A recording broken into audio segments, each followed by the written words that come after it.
بسم الله الرحمن الرحيم. الحمد لله رب العالمين، الصلاة والسلام على رسول الله وعلى آله وصحبه ومن والاه. أما بعد، waxaa soo kiciyay arinaad iyo aad u xanuun badan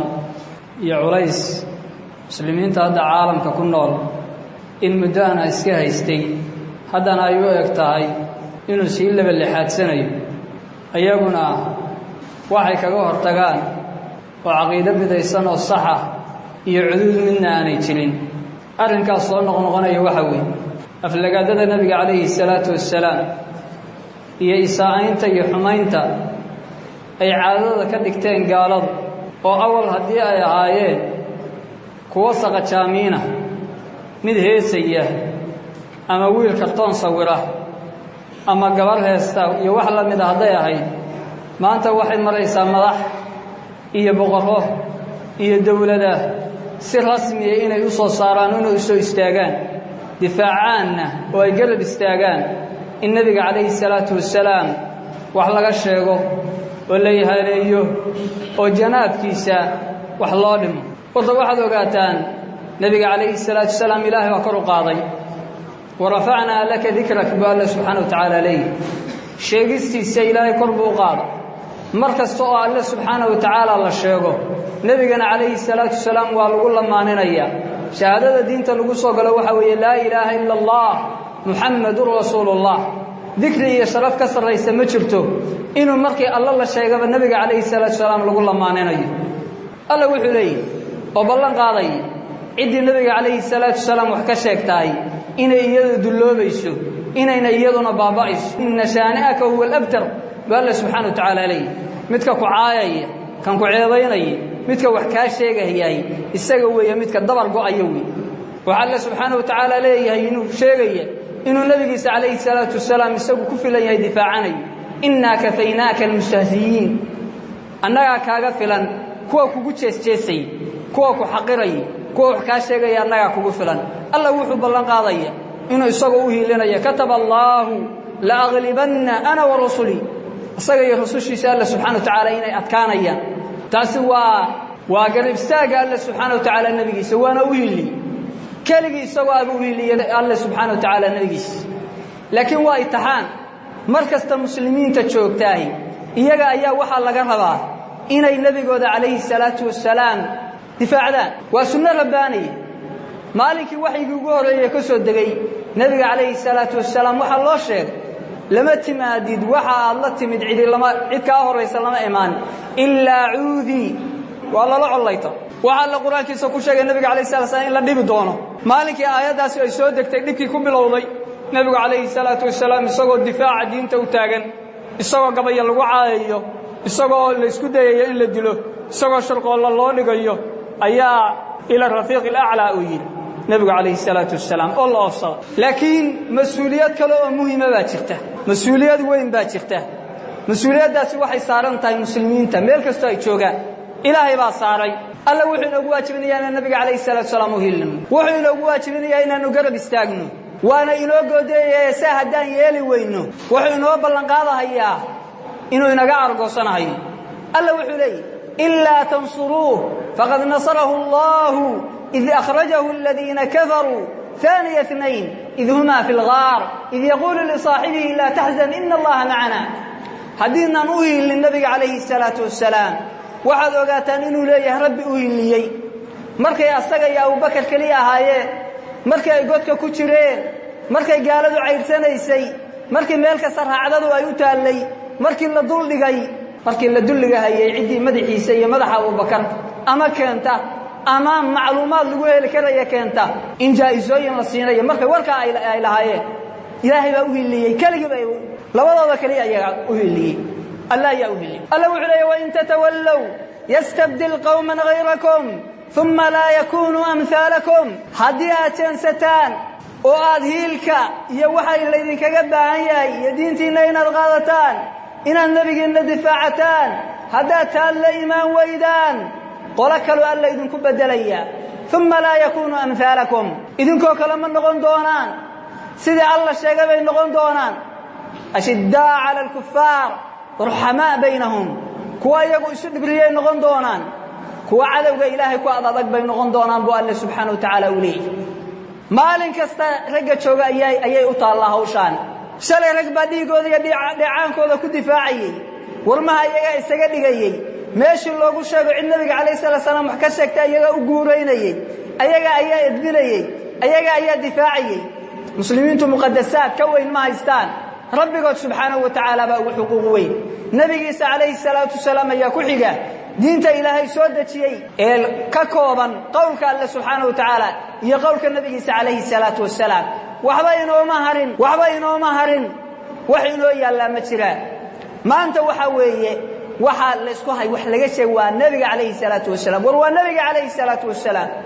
maaha gabar la dilay maaha rag la boobay maaha xoolo la qaatay maaha waa nabiga kaleey salaam boqorada muslimiinta soo maray kuwada cadaalad darrada xataa lagu toomi jiray kuwada aan la oranaynin caadilin maaha waxay ka digigaxayeen waxay ka danqanayaan aanay marna aanay ogolayn in qof muslimiinta kamid ay wax gaara boqorkii Room markuu ku soo duulay qaar muslimiinta kamid ah oo xuduudaha degan oo gabadha u qafaashay gabar baa qaylisay waa mu'tasimaa tolaaye mu'tasimo waa boqorkii markaa muslimka haystay weey maaha Abu Bakar maaha Umar maaha Umar ibn Abd al-Aziz maaha Muawiya yaa weeye waa mu'tasim billah wala waa mu'tasimaa tolaaye mu'tasimo labbayk bukuyli waa ku maqlay biyo ku ajiibay waa isugu yimaadeen kuwa faaliya wada xumeeya kuwa kitaabada baara waxay sanadkan hadaa duushay waa lagu soo jabinayay sanadkan xidigay waxay sheegayaan bugaagtu waxay sheegayaan falku wuxuu sheegayaa hadaa tilaaba qadi waa soo jabays aka yaabin nabi waa ku duulay Room reer Yurub waa ku duulay muslimiinta ay haystana waa ka soo furtay gabayga caanka ah iyo mutanabbi ka tiriyay الصيف أصدق أنباء من الكتب في حدها الحد بين الجد واللعب سيفتا كرم بدن waxa ay sheegayaan buugaagta ay haystaan saaxiriintu ay sheegayaan taasay ka difaaci jireen Faransiisku waa cadawga Ilaahay waa cadawga rasuulkiis waa cadawga muslimiinta gaalada oo kala dhan waa uga xun wadamada ay gumaysteen baad ka arki doontaan xamladii muslimiinta lagu soo qaaday ee saliibiyiinta la oran jiray ee tansiiriga ahaa ee wadamadooda lagu qabsaday oo xoolahooda lagu boobay Faransiisku ayaga hogaaminayay waagi hore gaala reer Yurub oo dhan Faranji baa la isku oran jiray asaga horgal u ahaa kuwa kala dhaqaale doon bay ahaayeen asaguna diinta ayuu dadka hawiyahooda iyo qiimahooda ayuu ka bedelay oo meesha ka saaray wadamada uu gumaystay ka fiirsi kuwa kale dhan annaga Talyaani iyo Ingiriis iyo Faransiis saddexdaas noo yimid labada kale meelaha ay tageen dadku afkooda waa u dhaqan yihiin soo fiirsa Faransiis dhaqankooda inuu u dhaqan yihiin Djibouti balaarka naga dad iyaga ayuu noogu dhow waa gumaysteen luqadi ma jirto toodii bay qaadatay dadku waxa weeye macaasida meesha uu soo galo akhlaaq ka tilmayso diin ka tilmayso luqadi ka tilmayso wax ka tiraya male waa gaalka ugu cadawsan weey bal Algeria wuxuu mariyay fiiriya muslimiintii baabaha ka dhigay hadeer ba waxa u yaala meelaha day wuxuu sheeganayaa insaaniyad wax ka xun ma jiro wax madaxiyad dad haysta madaxiyad dad inta ku rafays u samaystay markuu isu samaystay oo saaray oo oranaya dadku hay yimaadaan hawsoo daawasho tagaan oo halla arko sida meelaha qadiimka ah oo kale Faransiis baa hadda ka jira saama ogtii in madaxyada muslimiinta ay haystaan ay Algeria ku laayeen culimada Algeriyaanka iyo masaarida iyo galbeedka muslimiinta degan ee uu gumeeyay Faransiis ayaga yaqaana cadaawada ay u qabaan muslimka Mareykan uma qabo oo Ingiriis uma qabo oo Ruush uma qabo kuwa ugu xun weey maanta boqorkoodii weey madaxweynahoodii weey maaha joornaal ma waxa nabiga kaleey salaatu salaam caay oo islaamka caay oo islamarkaa le waan wadayna kan noqon mayno wax naga joojin karaa male awa kuwi la facaha awa kuwi asagu markuu leeyahay anigu ummadan Faransiiska baan matalaa oo aanu ahay waji aanu ahay oo aan difaacaya awa asagu kuwi la facaha kuwan kuwi matala muslimka ah ayagu ma matala karaan miya ma ka dhicin karaan miya shucuurta muslimiinta ay meelay joogaan ba waa dad aan islaamtinimadii fiicnaydna ka tagay oo wax badan oo ay ka qaldan yihiin oo aqeedada ay ka qaldan yihiin laakiin wax xanuunsanaya dhibtan waa ka xanuunsanaya qof kasta waxa uu isleeyahay alla ilaahay maanta Faransiis waa kaga argoosan kartaa ayuu sameynay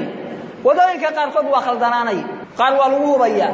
qaar waa la isku khilaafaya laakiin waa la xanuunsanay war miyaanay dareemaynin marka madaxda muslimiintu miyaanay dareemaynin waxa ay dareemayaan shacabka muslimiinta ah miyaanay dareemayn aaway jawaabtii ay ka bixin lahayd cidii nabiga kaleey salaatu salaam ayda ama muslim hore uu sheeganayso ama gaal ha ahaado boqor ha ahaado ama qof yar ha ahaado ama qof weyn ha ahaado waa dil taakalo u leeyahay ma wax kale u leeyahay mawla ama boqor Faransiis ha ahaado ama mid Mareykan ha ahaado qofkii nabiga kaleey salaatu salaam wax ka sheega oo caayahay